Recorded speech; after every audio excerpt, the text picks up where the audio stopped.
नमस्कार दोस्तों, सभी का स्वागत है आपके अपने प्लेटफॉर्म माइंड मैप पर।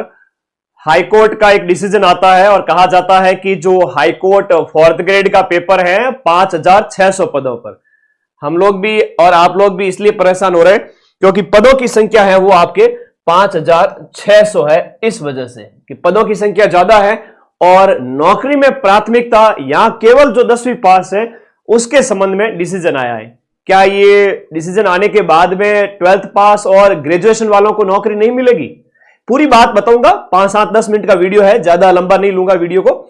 पूरी बात करेंगे और एग्जाम कब तक हो सकता है इसका, और इन 12th पास और 4th ग्रेड वालों के साथ क्या नाइंसाफी हो रही है? नौकरी किसे पसंद नहीं है?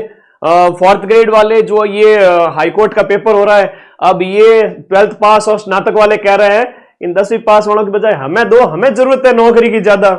ठीक है, ये 10th पास वाले तो कब के वो कहते हैं ना, पढ़ाई वढ़ाई छोड़ के बैठे हैं, जब कोई भर्ती आती है तब फॉर्म भरते हैं। हालांकि ऐसा नहीं है कि मैं किसी एक के पक्ष में बात कर रहा हूं, दोनों के पक्ष में बात कर रहा हूं, लेकिन नौकरी किसे अच्छी नहीं लगती? कोई भी नौकरी लगे एटलीस्ट इस बेरोजगारी के दौर में, तो भाई ये वाली बात हो रखी है। थोड़ा सा इस एग्जाम के बारे में बात कर लेते हैं। इसके फॉर्म ऑलरेडी भरे जा चुके हैं। कब भरे जा चुके हैं?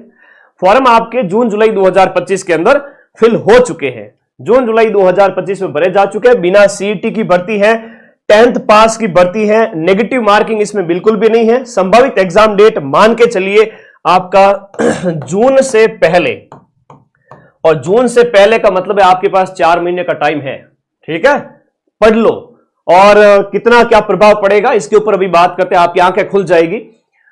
4th ग्रेड के पेपर की बात करें तो 85 मार्क्स के 85 क्वेश्चंस आएंगे, जिसके अंदर आपके हिंदी घोट के पी जाओ।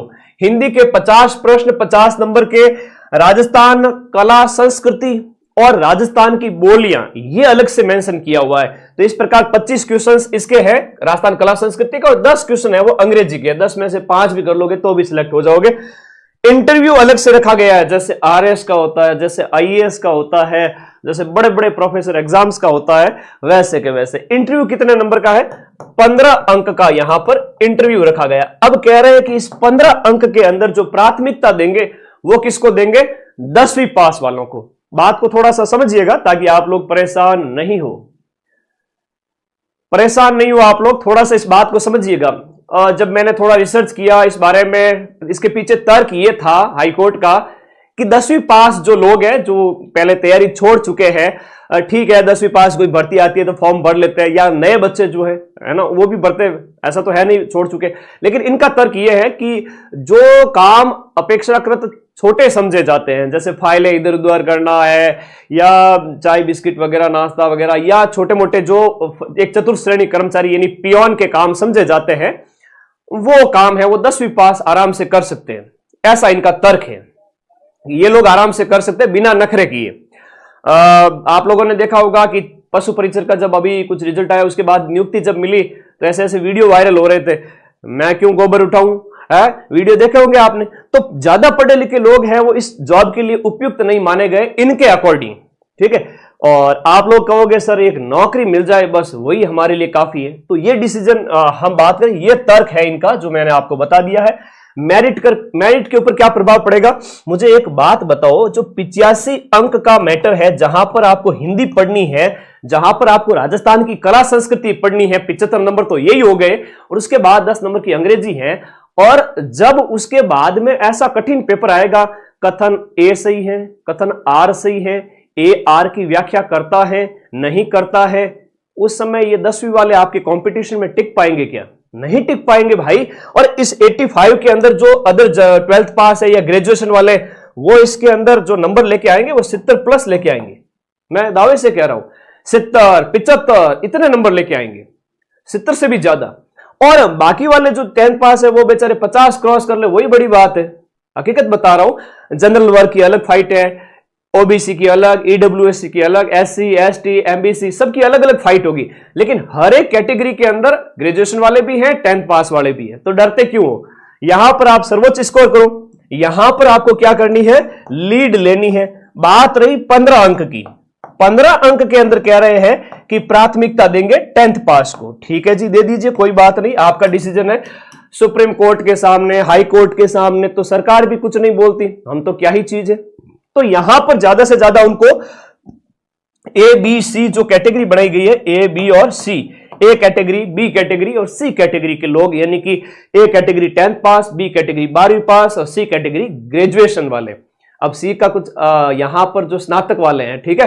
तो कहने का मतलब यह हुआ, यहां पर 10th पास को हो सकता है कि आपको 2 नंबर से लेकर के 5 अंक की लीड दे देवे कि आपके पास 10th की योग्यता है, हम आपको आगे रखना चाहते हैं, इसलिए ज्यादा से ज्यादा 2 नंबर, 3 नंबर, 4 नंबर, 5 नंबर ये एक्स्ट्रा आपके ऐड कर देते हैं। ऐसा कुछ जैसे होता है ना, कोई भी सर्टिफिकेट वगैरह होता है एसएससी वगैरह का, ये सॉरी इसका स्काउट वाले का, तो इस प्रकार से जब होते हैं तो उसके सर्टिफिकेट के अलग से अंक आपको मिलते हैं, उस टाइप से।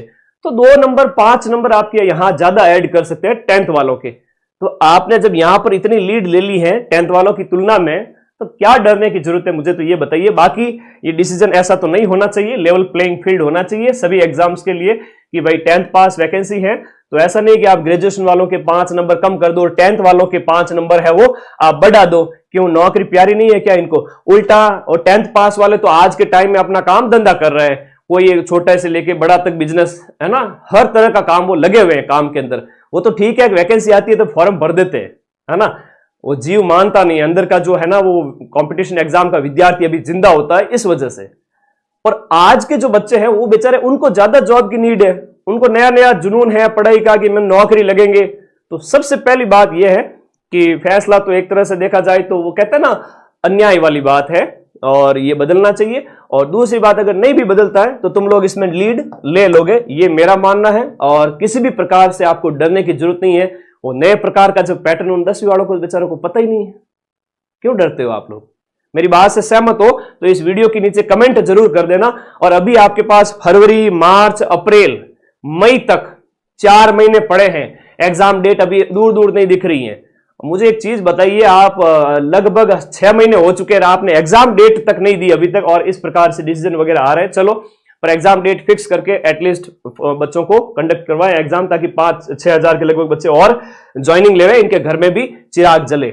हाईकोर्ट का बैच है जिसके अंदर ये तीनों सब्जेक्ट आपको कंप्लीट मिलेंगे इसी बैच के अंदर, और टेस्ट सीरीज कंप्लीट मिलेगी। और किसी भी प्रकार का आपको कोई डाउट रहता है और तो मुझे आप व्हाट्सएप कर सकते हैं, I will reply you whenever मैं जब भी फ्री होऊंगा उस टाइम में।